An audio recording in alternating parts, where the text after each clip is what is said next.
नमस्कार, स्वागत है आपका। आप देख रहे हैं सी न्यूज भारत। मैं हूं आपके साथ इशिता तिवारी। इस बुलेटिन में हम आपको रूबरू करवाएंगे छत्तीसगढ़ के जिलों से आ रही मुख्य खबरों से। तो चलिए शुरू करते हैं खबरों का सिलसिला। पहली खबर दुर्ग से है, जहां सिंधी और अग्रवाल समाज ने अमित बघेल की टिप्पणी पर कड़ा विरोध जताया है।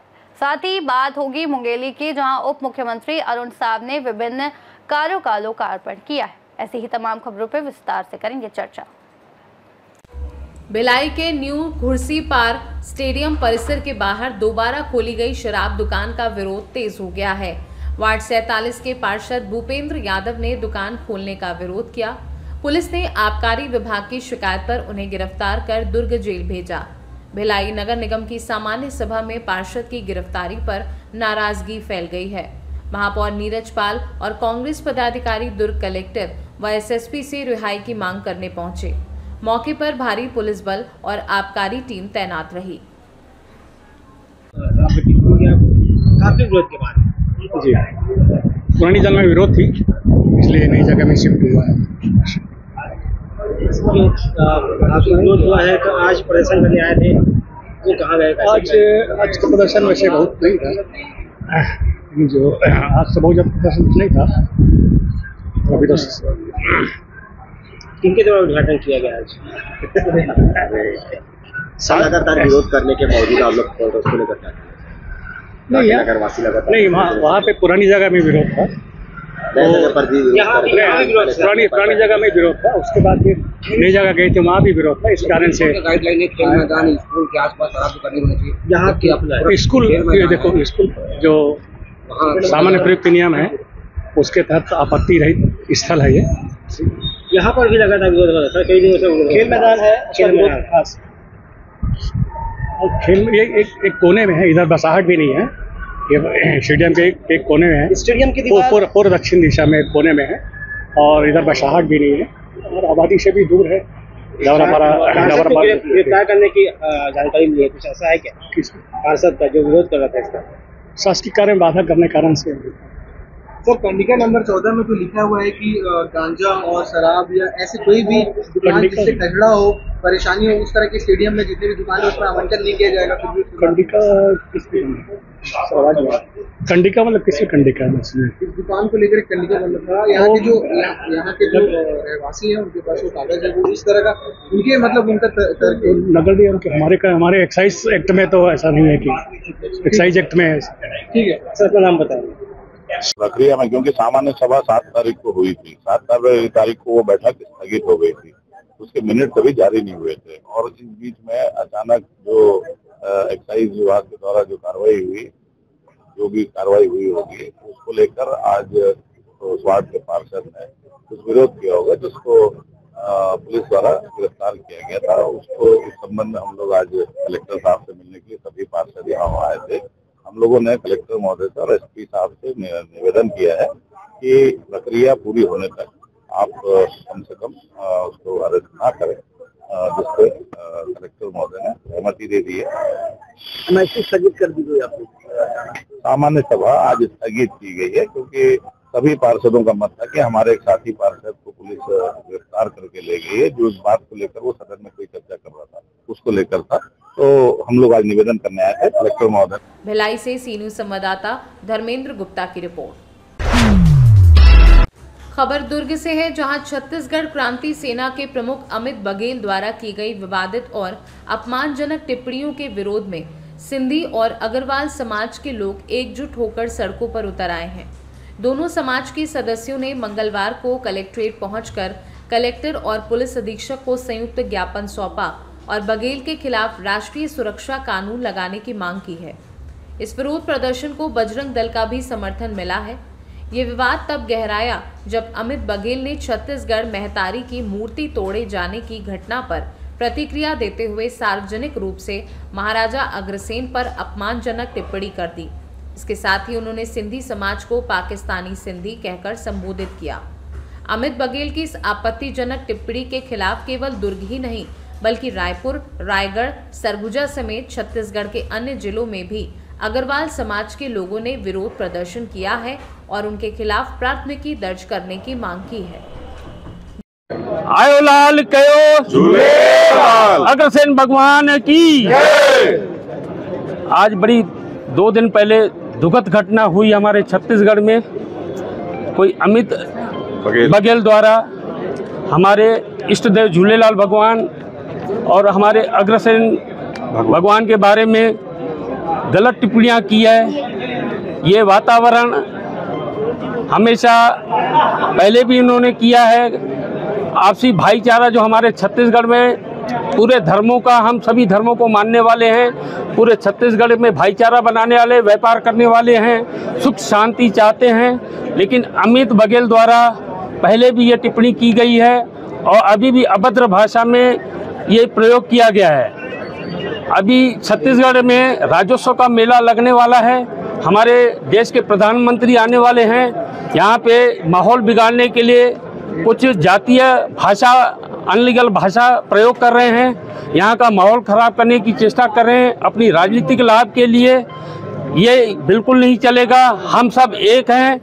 हमारे द्वारा भी ये कहा जाता है ये पाकिस्तानी, हमारे पूर्वज पाकिस्तान से आए थे, लेकिन हम पैदा यहाँ हुए हैं, यहीं पे हम पले बड़े हैं, यहीं हम व्यापार कर रहे हैं। हम सुख शांति से रहने वाले हैं। कभी भी देश का, प्रदेश का, समाज का या हमारे दुर्ग शहर का भी हमने कभी कोई भी माहौल खराब नहीं किया है।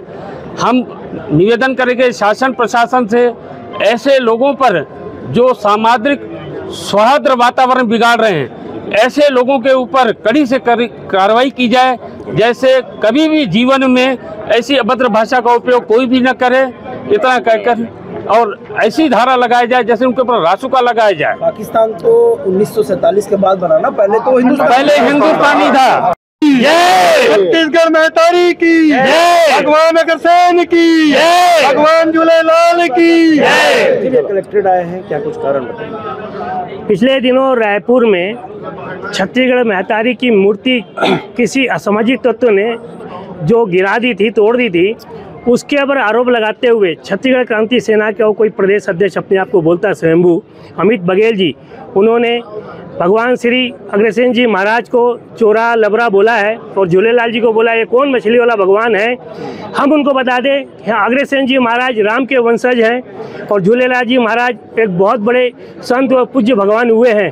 प्रदेश में किसी भी वरुण देवता के अवतार है झूलेलाल जी महाराज जी। प्रदेश में किसी भी समाज ने कभी भी वातावरण को दूषित करने का प्रयास नहीं किया है। हम शांतिप्रिय रहने वाले प्राणी हैं, समाज से बिलोंग करते हैं। लेकिन अमित बघेल जी ने सभी समाजों पर आरोप लगाया है। वो दिन प्रतिदिन रोज सभी समाजों को गालियाँ बकता है, सभी नेताओं को गाली बकता है। वो उसकी मंशा सिर्फ अपनी राजनीतिक चमकाना है, इसके चलते वो सभी पे आरोप लगाता है, उनको गालियाँ बकता है। हमारा प्रशासन से, सरकार से अनुरोध है कि इस व्यक्ति पे कड़ी से कड़ी कार्रवाई करे, नहीं तो प्रदेश का वातावरण दूषित हो जाएगा। मैं अनिल अग्रवाल, अग्रवाल समाज भिलाई का महासचिव। दुर्ग से सी न्यूज़ संवाददाता धर्मेंद्र गुप्ता की रिपोर्ट। छत्तीसगढ़ सहकारी समिति कर्मचारी महासंघ ने 4 सूत्रीय मांगों को लेकर संभाग आयुक्त को ज्ञापन सौंपा है। महासंघ उपाध्यक्ष अजय साहू ने कहा कि धान खरीदी के समय समितियों को भुगतान सुनिश्चित किया जाए, सुखद व पेनल्टी राशि का निपटारा किया जाए, संविदा कर्मचारियों की नियुक्ति न्याय सिद्ध तरीके से हो और सेवा नियम 2018 में संशोधन किया जाए। उन्होंने चेतावनी दी कि यदि मांगे पूरी नहीं हुई तो 3 से 11 तारीख तक संभागीय और उसके बाद राज्य स्तरीय अनिश्चितकालीन हड़ताल की जाएगी। महासंघ ने कहा कि धान खरीदी का सीजन 15 नवंबर से 31 जनवरी तक है, लेकिन अभी तक समितियों में पर्याप्त व्यवस्था नहीं हुई है, जिससे किसानों को परेशानी और आर्थिक नुकसान हो रहा है। मोहम्मद फिरदौशी ने धान की नमी प्रतिशत में बदलाव से होने वाले नुकसान और कर्मचारियों के वेतन व आउटसोर्सिंग से जुड़ी समस्याओं पर भी ध्यान दिलाया। धान खरीदी का बहिष्कार हम लोग करना नहीं चाहते हैं, लेकिन शासन सर हम लोग को किसी प्रकार के बातों को नहीं सुन पा रही है। ये हम लोग कोई नया मांग नहीं है सर, विगत 2-3 वर्षों से हम लोग दे रहे हैं, लेकिन इस पर किसी प्रकार कोई नीति नहीं बन रहा है। धान तो खरीदी करवा लिया जाता है सर शासन के द्वारा 15 नवंबर से, 31 जनवरी को धान समाप्ति भी हो जाएगी, लेकिन उठाव जो होता है सर वो विगत जून, जुलाई, अगस्त, सितंबर और अभी तक प्रदेश में बहुत अभी समितियों में अभी तक धान नहीं उठा है सर।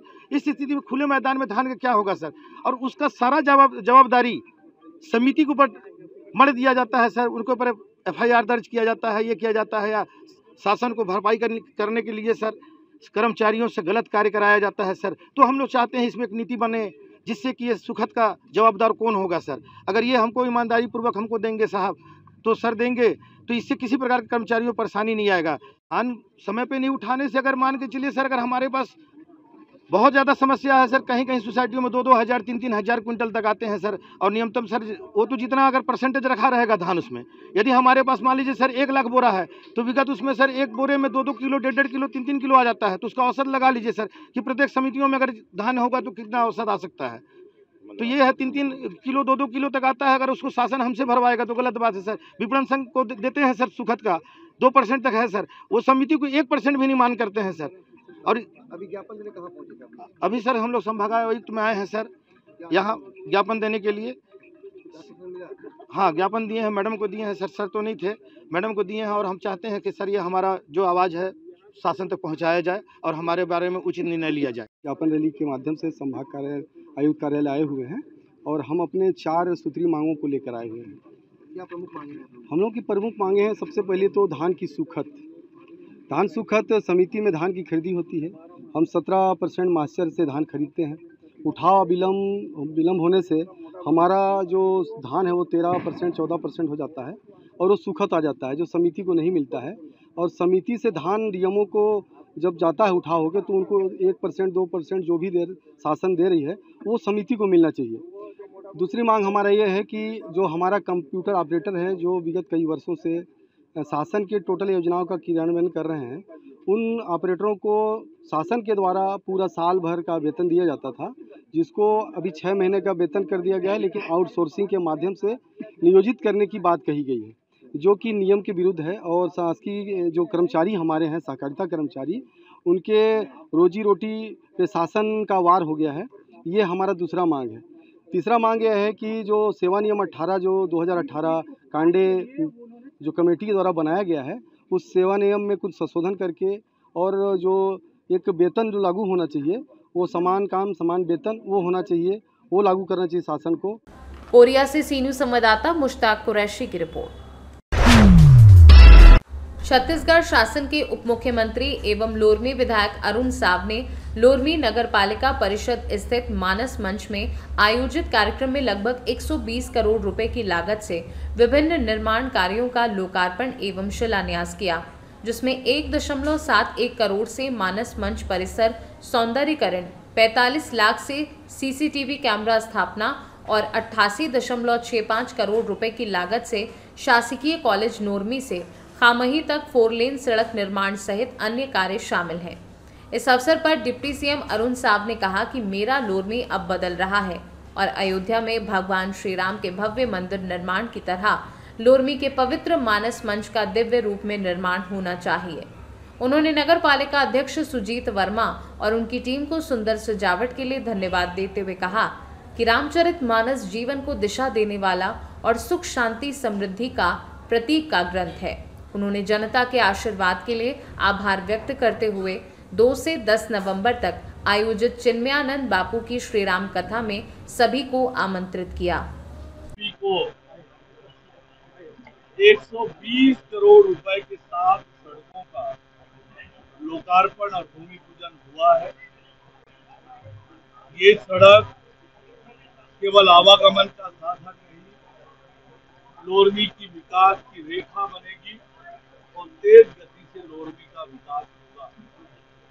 लोरमी का ये ऐतिहासिक मानस मंच, जहां पर विगत 40 साल से अधिक समय से राम कथा का आयोजन होता रहा है, ये आज भव्य और दिव्य रूप में लोरमी की जनता को समर्पित हुआ है। साथ ही नागरिकों की सुरक्षा और कानून व्यवस्था को ध्यान में रखते हुए 45 लाख रुपए से CCTV कैमरे लगाए गए हैं, उसका भी आज लोकार्पण हुआ है। मैं लोरमी की जनता को, लोरमी के अपने सभी परिवारजनों को इसके लिए बहुत बधाई और शुभकामनाएं देता हूं। लोरमी की दशा और दिशा बदले, लोरमी तेज गति से आगे बढ़े, इसके लिए लगातार हम लोग मिलजुल कर काम कर रहे हैं और निश्चित रूप से आने वाले समय में लोरमी तेज गति से आगे बढ़ेगा। मुंगेली से सीनू संवाददाता प्रेम कुमार मिश्रा की रिपोर्ट। जिला मुंगेली के लोरमी शहर में स्मार्ट सुरक्षा की दिशा में बड़ा कदम उठाया गया है। उप मुख्यमंत्री अरुण साव ने 45 लाख रुपए की लागत से 40 अत्याधुनिक सीसीटीवी कैमरों का लोकार्पण किया। ये कैमरे शहर के 17 प्रमुख चौक चौराहों पर लगाए गए हैं और थाना लोरमी में 24 घंटे रियल टाइम में मॉनिटर किए जाएंगे। उप मुख्यमंत्री ने बताया कि ये प्रणाली केवल निगरानी तक सीमित नहीं है, बल्कि ट्रैफिक प्रबंधन, कानून व्यवस्था और आपातकालीन प्रतिक्रिया को भी मजबूत करेगी। मुंगेली पुलिस अधीक्षक भोजराम पटेल ने कहा कि इससे स्मार्ट पुलिसिंग को बढ़ावा मिलेगा और जनता की सुरक्षा सुनिश्चित होगी। सीसीटीवी कैमरों का बिछा हुआ जाल यह बेसिक पुलिसिंग, महिला सुरक्षा, यातायात सुरक्षा, कानून व्यवस्था एवं सामाजिक सुरक्षा को बनाए रखने में मुंगेली पुलिस की बहुत बड़ी सहायता करेगा। और ये उद्देश्य आपके सहयोग के बिना संभव नहीं होगा। आइए हम सब मिलकर नगर पालिका लोरमी का क्षेत्र, नगर पालिका मुंगेली के क्षेत्र के इस व्यवस्था में सहयोग करें। इसके लिए मैं माननीय उप मुख्यमंत्री जी का धन्यवाद करता हूं। आप सभी को इसके लिए बहुत बधाई, शुभकामनाएं। आप सभी के सहयोग की अपेक्षा के साथ आपका अरुण साव, बहुत धन्यवाद। मुंगेली से सीनू संवाददाता प्रेम कुमार मिश्रा की रिपोर्ट। रायगढ़ शरद पूर्णिमा से लेकर कार्तिक पूर्णिमा तक भक्ति श्रद्धा की गूंज से सराबोर रहता है। नगर की भजन मंडली प्रतिदिन प्रभात फेरी निकालते हुए लोगों को धर्म, सदाचार और ईश्वर भक्ति के प्रति जागरूक कर रही है। सुबह 5 बजे से शुरू होने वाली ये प्रभात फेरी बेलादुला से गुलमोहर कॉलोनी तक पहुंचती है और ये परंपरा पिछले 5 वर्षों से चलती आ रही है। लगभग 60 से 70 श्रद्धालु प्रतिदिन इस प्रभात फेरी में शामिल होते हैं। हाथों में भजन पुस्तिका, डमरू और झाल बजाते हुए ये भक्तजन नगर की हर गली में जय शिव शंकर, राधे राधे और हरिओम के स्वर के वातावरण से माहौल को पवित्र कर देते हैं। लोगों का कहना है कि ये प्रभात फेरी न केवल भक्ति भावना जगाती है, बल्कि समाज में एकता, सद्भाव और संस्कारों की अलख भी जगाती है। ये आप लोग रोज सुबह कीर्तन मंडली के साथ भजन कीर्तन कब से चल रहा है और कैसे इसको प्रारंभ किए बताएं? ये पिछले 5 वर्षों से करते आ रहे हैं। सभी पुण्य के भागी बनने के लिए भाग लेते हैं। इसका उद्देश्य है धर्म के प्रति जागरण। ये कहाँ से शुरुआत करते हैं आप लोग? कहाँ? शरद पूर्णिमा के दिन से चालू होता है कार्तिक पूर्णिमा तक। भोले मंदिर, भोले नगर से शुरू करके राधे सेठ राधे मंदिर तक, शिव मंदिर तक, वहाँ से होके सिंधी कॉलोनी होते हुए गुलमोहर में आके फिर भोले मंदिर में आखिरी करते हैं। कितने लोगों की संख्या रहती है लगभग इसमें? लगभग 50-60। जी, आपका शुभ नाम बताएं। त्रिलोचन प्रसाद पाढ़ी। रायगढ़ से सीनू संवाददाता सरोज श्रीवास की रिपोर्ट। छत्तीसगढ़ बुलेटिन में फिलहाल के लिए इतना ही। देश और दुनिया की तमाम बड़ी जानकारियों के लिए बने रहिए सी न्यूज़ भारत के साथ।